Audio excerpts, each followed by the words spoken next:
Hola my sunflowers! So in this video I'm going to be talking about my experience in therapy or psychiatry and counseling, because I did counseling in school and my parents made me see a psychiatrist every week, and I thought I wanted to share this experience with you guys so you guys know that it's okay to seek professional help and it's okay to see a therapist or psychiatrist, psychologist to help work on yourself. There shouldn't be a stigma around it, and I understand it can get so nerve-wracking to go to the hospital by yourself, to get a therapist, to get a psychiatrist or a psychologist. It's so scary to take those steps, and I was lucky because my parents pushed me to do it and they organized everything for me. But if you're an adult, it can also be difficult because you have no parent pushing you, telling you, hey, I think you might need some professional help or professional support. And that's why I want to mention this video's sponsor, which is a website called BetterHelp.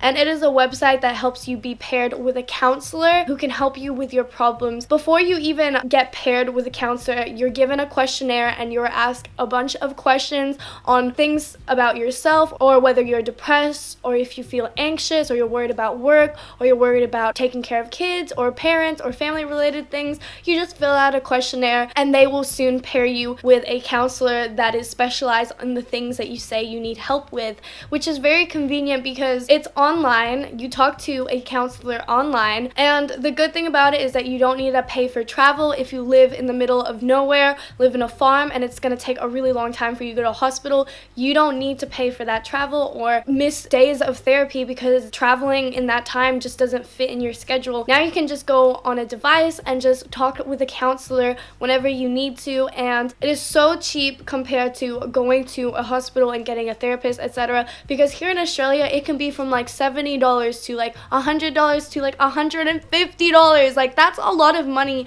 to spend on trying to better your health. Like, honestly, to live a very rich, fulfilling life, you really need to work on yourself, and it is okay to get professional help. I forgot to mention this, but you can switch your counselor whenever you want. So if you feel like the counselor that you were matched with doesn't suit you, you're welcome to change counselor. But yeah, if you're interested in getting an online counselor, then click the link below. But now for the story time of me going through a therapy and counseling. So let me just start off by saying that the second I got into high school, well, not high school, I guess middle school, so in year 7, that was when we were all suggested to see the counselor, and I met up with the counselor and found it very nice to just kind of talk and skip a bit of class to work on my mental health.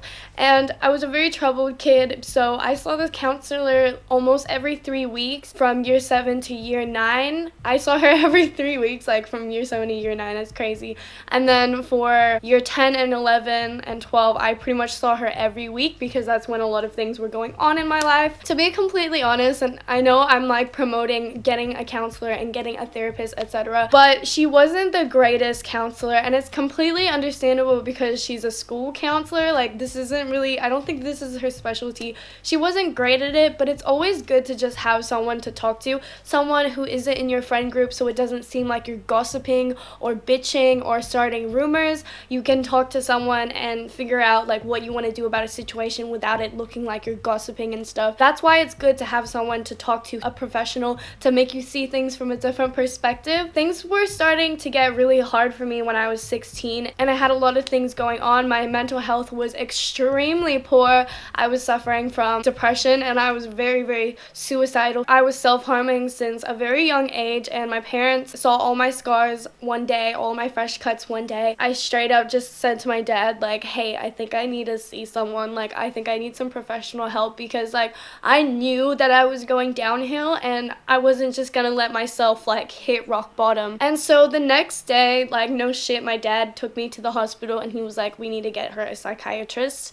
And the difference between a psychiatrist, to my knowledge, is that a psychiatrist prescribes pills to you and a psychologist is like a psychiatrist but doesn't prescribe pills to you, I think. So in my first session of psychiatry, I think it was for an hour and a half, and it was my first session. It was the day we got into the hospital, meet up up with my psychiatrist, and he spoke English, and I was in Taiwan, so this is in the Taiwan's healthcare system. So my dad set it up so that I would see the psychiatrist every Thursday, so once a week, and the school bus that usually dropped me home would drop me to the hospital, which was on the way to my house. I'm actually so blessed that my dad arranged the school bus for me so that I could go straight to therapy, so I didn't have to like find my own way there, because if I had to find my own way there, then I would just like not go. So the first thing my psychiatrist said to me when I entered his room, and I'm sure a lot of you guys heard this before because I've talked about this in the past, but the first thing my psychiatrist said to me was, "Why are you sitting like that?" And it was because I was sitting like this and I was just like very closed off. I was like what's wrong with like sitting like this, like my little emo self. He was like, "You're so closed off. You've got to open up your body language if you want to open up, because there's nothing to be afraid of. There's nothing that I should be uncomfortable or timid about." But then again, it was my first time going into seeing this guy who was gonna tell me what the fuck was wrong with me. So of course I was nervous, but I was glad that he kind of made me want to loosen up and open up my body language, and he made me just like, sit up and relax and, not be so timid.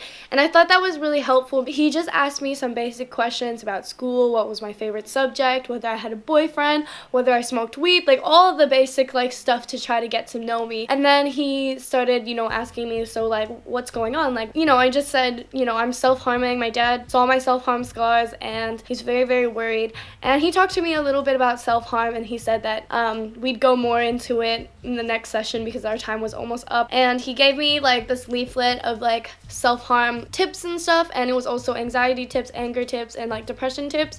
And I still have that little booklet, and it's just stuff that he printed online and just like cut it up. So this is all the stuff you can find online, and he left me some links and stuff and some resources, which was really good. And he also prescribed me 2 pills. That was kind of like weird, I guess, because I wasn't expecting to be prescribed pills straight away. I think he might have thought that we were going to see psychiatrists because it was more urgent, because I was seriously harming myself. I remember it was like Seroquel, which is a sleeping pill, and Wellbutrin, which is I think just like an antidepressant. One coping mechanism I remember him telling me was, if I feel anxious or angry, to like close my eyes or relax and take deep breaths and imagine every time I'm like breathing out, I'm taking a step down and we're going down like a spiral staircase. So breathe in, and then every time I breathe out, I take a step down, and it's like slowly going down this staircase. And to me, it felt really calming, and so that was a good coping mechanism for me, and I thought I might just share that. And I remember that he had a lot of other coping mechanisms that he helped me with, but I haven't suffered from depression for maybe over a year now. I'm not really familiar with like trying to cope with these things now, because I just can't relate to it as much anymore. So anyways, he didn't tell me my diagnosis straight away. I think it was like 3 months in, maybe, or 2 months in, that he told me of my diagnosis. He diagnosed me with a few, and I think the only one I can really tell you about, because I made a video about, is neurotic depression. And he also misdiagnosed me with other things as well, such as like DID. Finding out like they're all like misdiagnosed and stuff, and also generalized anxiety. That wasn't misdiagnosed, but that was just like, yeah. He told me that like 2 months after, and I asked him why, and he said because he was worried that I was going to start manifesting the symptoms of whatever he diagnosed me with, which I think is good that he took the time to try to figure out what was wrong with me, or what I needed help with. But then again, he was prescribing me pills like the second I arrived, which is money for that industry. But he did switch around my prescriptions and whatnot. And if you'd like me to make a video about prescription drugs, because I have been on and off so many different ones when I was in high school, and my opinions on it, then like this video and comment down below if you'd like to see a video about prescription medication and the ones that I took and how I experienced antidepressants and anti-anxiety medication. And I will make that video, but that's not really the point of this video because it's more focused on counseling. Even though I'm very thankful to my psychiatrist, there was a lot of mistakes he made, such as the misdiagnosis, as well as sometimes he would kind of like dismiss my self-harm, and it didn't make me feel like he took me seriously enough. And there was a language barrier because he is from Taiwan and English is not his first language. The sad thing about it is that I actually wanted to have a different psychiatrist or psychologist, and I wanted to change him because he was good, but like I felt like I could click with someone else better. And also with how he prescribed pills to me, like he would always like up my dosage, and it would always make me feel like he was just trying to like get money or whatever. I wish I would be able to change like my psychiatrist, but I wasn't brave enough to. And the good thing about having BetterHelp is that you're able to change who you're talking to. You don't have to just stick to one person. Also, I understand that a lot of people have fears of hospitals. Hospitals freak the fuck out of me. I feel like there's dead people walking everywhere. It's eerie. It scares me. I don't know why, but hospitals like give me goosebumps. And I remember walking into the hospital every week and just like in the waiting room just like freaking out because I was like, so many people have died in this building. Like, I'm sorry. It kind of scares me a little bit. It's so convenient to have a counselor to talk to online. I want to wish you guys luck on your mental health journey, and I know this was a little bit of a short video, but I did want to talk about my experience with my psychiatrist. My counselor, however, like I said, was a school counselor, and she wasn't that experienced. She wasn't that great, and she was also quite young, but it's okay to seek help. It's okay to ask your parents and say, you know what, I think I need some professional help. And the good thing about BetterHelp, if you do want to sign up for it, you may be qualified to get financial aid. The website is very helpful to figure out your situation. As you guys know, a lot of other big YouTubers such as like Philip DeFranco and Gabby Show, they are also sponsored by BetterHelp and they swear by it. And I also want to promote this to you guys because it is so okay to seek help, and I really want to stress that out to you guys. I get emails from you guys saying every day, how do I tell my parents that I need professional help? Should I seek professional help? I'm scared to get professional help, etc., etc.